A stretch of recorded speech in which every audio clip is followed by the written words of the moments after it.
Um, Today, I actually want to talk a little bit about how people make collective decisions. And the reason why I ask how is that I feel like as data scientists or computer scientists, we focus quite a lot on what data we collect, but we often overlook the process and that we actually collect these data. So I want to ask, I want to look into the procedure of collective decision making and actually do a little bit of experiment also with people. To go into this a little bit deeper, so we have this collective intelligence general process where people go and explore and collect information, and then they bring the information together, and then they have this integration phase, and then they make the collective decision together. And this usually translates into deliberation and voting in a democratic process. Usually people talk to each other, and if they need to move on from what they have discussed, usually they conclude with some sort of vote. But here's the problem. There's a tension between deliberation and voting, I'll say. For deliberation, you have in-depth understanding, you have people with mutual learning, there's consensus building, and then there's also legitimacy in deliberation. But here's the problem is, deliberation is extremely expensive, time-consuming, and it lacks the practical outcome for actionable insights. Whereas voting, it concludes very quickly, and usually it's very simple. People understand it. The problem is that if you're a minority in a voting system, without proper design, usually the majority voice is winning this decision making. And if we want to look into the data, you have qualitative data in deliberation and voting in quantitative data in voting. And I want to look into how these can actually help each other, combine, or support each other in different ways. And I want to stress that deliberation and voting is not a binary choice. It's a spectrum. And so you have conferences like we have today, and also like general election, referendum, which is most likely binary choice with people making, picking one out of the other. There's a trade-off between depth and breadth. And that was what I was talking about with deliberation and voting. And so you want this kind of, and I think this comes down to the fundamental tension between diversity and collaboration. There is, just think about maybe a world with global cuisines. How boring would it be if you homogenize all the different cuisine into one? And I think that's the premise of voting. You bring everything together, you try to have an average, but it's usually quite bland. And the ideal scenario will actually be combining this kind of pluralistic values in our decision making. And actually, I think collaboration unites this perspective, and it bridges the and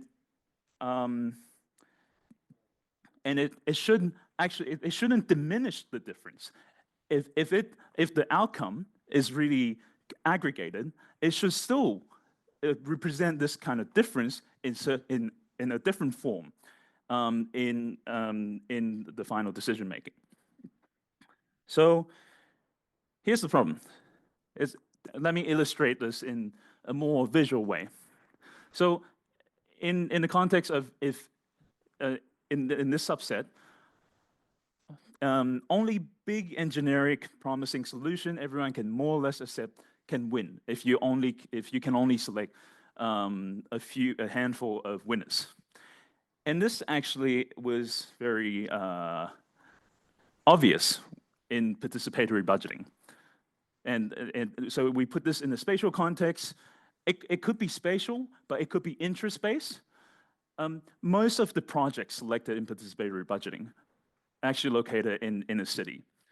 And this is what happens when you have a voting system that favors projects with the absolute number of votes and doesn't really take into consideration of proportional representation. The questions I want to address today is how can we ensure broad and in-depth decision-making, both in deliberation and voting, to ensure a pluralistic outcome, but also how deliberation and voting can actually guide each other. So first of all, I look into voting, and this is done with collaboration with our great colleague, with like Regula and also Dirk and Karina. And we did this in a control lab experiment to sort of simulate this kind of plausible voting outcome scenarios paired with different voting inputs and different voting aggregation. And then we see the differences in terms of, and I categorize projects into cheaper projects, smaller projects, and more expensive projects, and then categorize in this way to sort of visualize how projects will be funded in different ways when you use different voting inputs and different aggregation. And what's actually interesting is that, I mean, we have been, method equal share have been mentioned in this conference a few times. There's a few things, I think, there's a takeaway that, so I want to explain this table a little bit. So utility, the assumption of utility of these voters could, in this case, be cost utility or cardinality utility. And in cost utility, you assume that the bigger the project people win, the happier they are. And whereas cardinality utility assumes that people want as many projects as possible. And so what happened, the result that we've been showing you for the ARO result, is that traditionally people use simple greedy. And that's a majoritarian system where large centralized projects can win. But when you use proportional representation, which can be understood as, for example, the parliament seats with party votes, and so each party get a portion of that, and in that way, that's translated to votes and outcome. So if, for example, a group of bike people, 20% of them want bike projects, they should get 20% of the budget, and it shouldn't be the 51% winning everything. So that's the proportional representation. So these are sort of different philosophy in terms of designing a voting aggregation system and different utilities. And what we found in the lab experiment is that actually the difference between utility is larger than the difference between the approach to the voting system, majority or proportional representation. So it's partly a representation problem, but mostly a cost problem. And yeah, it comes back to our collaboration with the city of ARO, and we implemented the first participatory budgeting. And we all try to blend in as a citizen in the workshop, but I think you really can't find Dirk in the crowd. And there's actually Regular over there.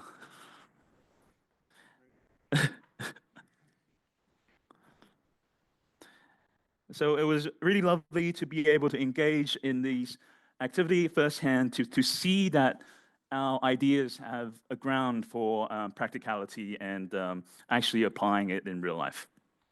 So from the lab experiment, we did concluded what's sort of more, it's not necessarily the best, but it's more optimal, and try to like balance all these different trade-off. And for example, the voting input was using a 10-point distribution, so people can allocate points instead of having absolute vote. So people can actually address the nuances. Minority can put more points into something that they really care about and still be able to protect their interests. But it's easy enough. It's not too complicated, so people can still understand it. And then with method equal share, that's a proportional representation of a voting method. And so here's the web page of the calculation of ARO. And I mean, so the table was interactive. I tried to like explain it to the citizen. And so what's interesting is that I added the column of vote cost ratio, and that was because that was the most intuitive for people to understand what happened. And because if you have a selection that doesn't follow the number of votes, then a vote cost ratio becomes more intuitive for people to understand. And then they could provide feedback of what they think the explanation is like. So that was I would say that that's a really nice experiment, and also in touch with the city of Aro and the real life. And here's another example that I want to mention in my collaboration with the city of Winterthur. So now we're coming back to deliberation. So this is a little bit different because it's the idea of sortition, where they pick a small group of citizens and bringing them together to have some sort of discussion. And so it's a very in-depth discussion, and people actually meet multiple times in real life to decide how they want to spend this budget. And they have 400,000 each year, and it's now running the 5th iteration, and we sort of co-design the process together. And so far, it's funded 1.2 million culture and art projects in the city of Winterthur. It's actually the 5th largest city in Switzerland, despite being quite unheard of. And yeah, I want to bring out the idea of hybrid democratic innovation. And the idea of hybrid here usually refers to voting and deliberation, but because voting is in its essence quite data heavy, data driven, and deliberation is very human facing. So my understanding of hybrid is multi-dimensional. It could be voting, deliberation. It could also be computer and human. It's also depth and breadth. And so here's the idea we tried. Okay, so we have a crowd, a general crowd, but this idea that minorities or people with certain interest group could best deliberate a certain issue, especially if there's something they care about. They can actually talk to each other before, and when they share similar interests, then they can protect their interests better. And this is actually done well a lot in political discussion, so that a certain demographic group can come together to talk about their concerns first before being combined with a broad deliberation. And how can voting actually assist this? How can voting support this? Is that we now, with the availability of online tools, you can actually run this kind of online vote on people actually judging or selecting projects or policy before the deliberation. So there's a pre-deliberation vote that took place. And so people actually could select how they feel about this. And then it's actually a very simple idea. Using this online vote, then you can create, you use PCA, dimensional reduction, to sort of create a two-dimensional graph. I will explain why we decided to use two-dimension later, but you can really group people into certain interest group without having access to their demographic information. Because in the past, the reason why enclave deliberation wasn't really big or successful is that it usually require personal data or like grouping people of certain demographic, race, age group, and people don't necessarily think in those category box. Especially here in Europe, I don't think we believe in this kind of values, and people have unique individual preferences despite belonging to a certain category. And so we use direct preferences to sort of put them into groups. And the reason why we use two-dimensional is that it's easy for people to understand. And the problem with normal, say, k-means clustering or different clustering method was that it doesn't actually create, it's very difficult for it to create equal size clustering while, while being able to select all the data points. So we use a very simple design, which is, which essentially is using having a center point that's sort of the weighted center, and dividing it like it's a pizza cluster, a pizza cluster. So then so each radius, it will select enough data points. Say now the design committee, the process committee, they want only 6 people in the deliberation group. And then you would just put 6 data point in that and then move on to the next cluster. So then it's always dynamic, and it's very quick and easy and changeable. And that's what we tried in for the deliberation. So what the people in Winterthur, the committee, what they went through was that they had two rounds of deliberation. One is homogeneous and one is heterogeneous. And so each round, they actually need to decide 5 projects. And out of the 5 projects, they also need to rank their favorite to the least favorite out of the 5. So it creates a little bit of tension, enough for them to have to deliberate, because on top of selecting the 5 projects, you also need to rank them together as a group. And what we realized, this is a qualitative insight, because I was there witnessing how people making decisions.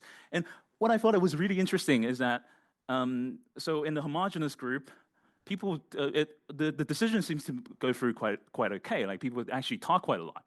But then in a heterogeneous group, because people couldn't sort of agree on things, they were like, oh, we have the sticky notes, and we can actually use this as a tool, and they started putting their names down on projects to sort of creating a different kind of voting in their deliberation.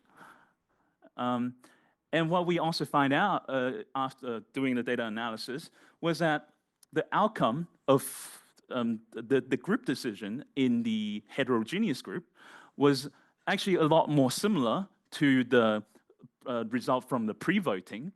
And then the homogeneous group actually created different winning sets than the original voting. So you can argue that the homogeneous group created more value if you really want to stress that deliberation has additional value than voting.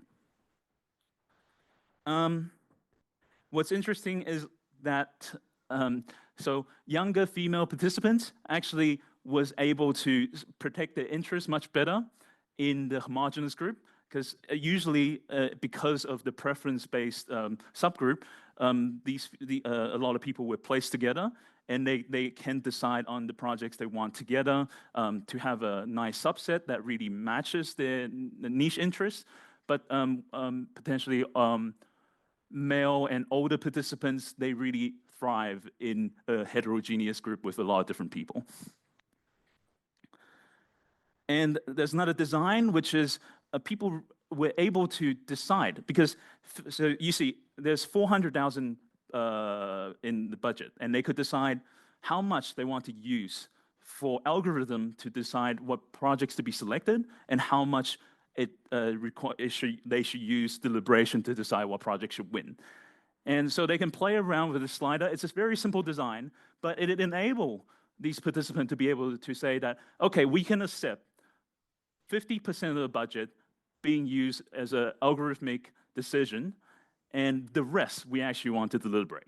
So I think it in itself is an empowering mechanism that people don't have to accept algorithm decisions. They can have zero aggregation and just deliberate the whole budget.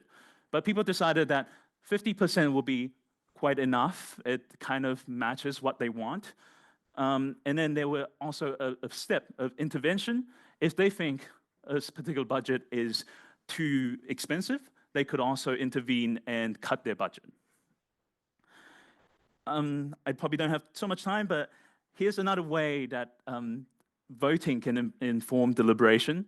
And I'm using the case of Taiwan, which I'm also personally involved in. And this is called the read the room method, which first, I mean, if this is the idea, very similar to what Polis is doing. There's the wiki survey. This format of survey, you have to go through all these different statements and then rate the statements, approve, disapprove. So at the end of the day, you can see what's actually what people can agree on and move on from what's already been established, and then move on to something that's more controversial and that's more divisive for the offline discussion. So V-Taiwan itself, it's an online, offline discussion, very much related to what we talked about today. So then data voting actually facilitate deliberation and makes it a lot easier. And so you can see what's divisive and what the majority can agree on. And it also clusters the participant into opinion groups. So group A, B, C, and D. And the additional step we added was that with the different grouping, then you can use the statement to feed into LLM to summarize how these groups actually think. And this is in the case of AI regulation. So for example, Group A, for example, supports legislation, and then you can also see they differ from their opinion, or which opinion they really differ from, using a decision tree.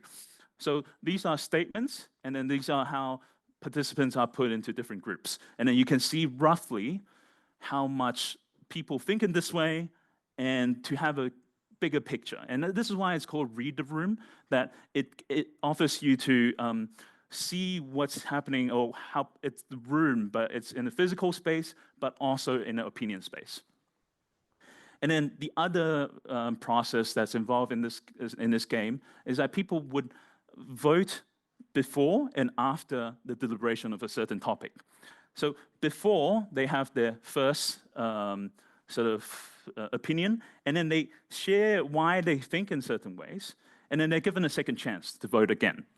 And people, if they decide to change their position, then they're also given an opportunity to say why they changed their position. So this has been done in a physical room where people stay on a spectrum from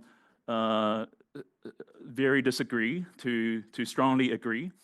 And then people will move around in the room. So you can see people changing their opinion, and it creates a very supportive environment for people to really adapt new ideas.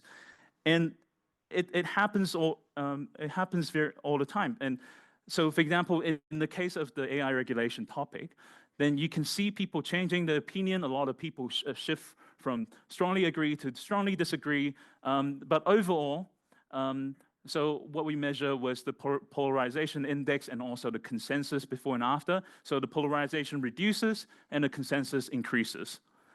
And the citizens believe that it's, for example, it enables them to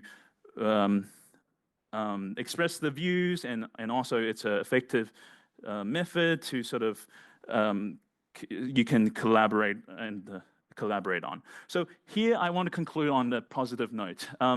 So I think, in my personal view, that deliberation and voting, they're not the opposite endpoints, but rather really the complementary points on a spectrum of democratic innovation.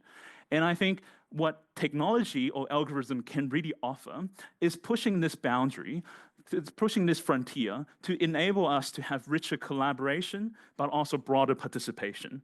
And so these two things are not mutually exclusive, but it requires algorithm and thoughtful design. And so here, that's my conclusion, and thank you for listening.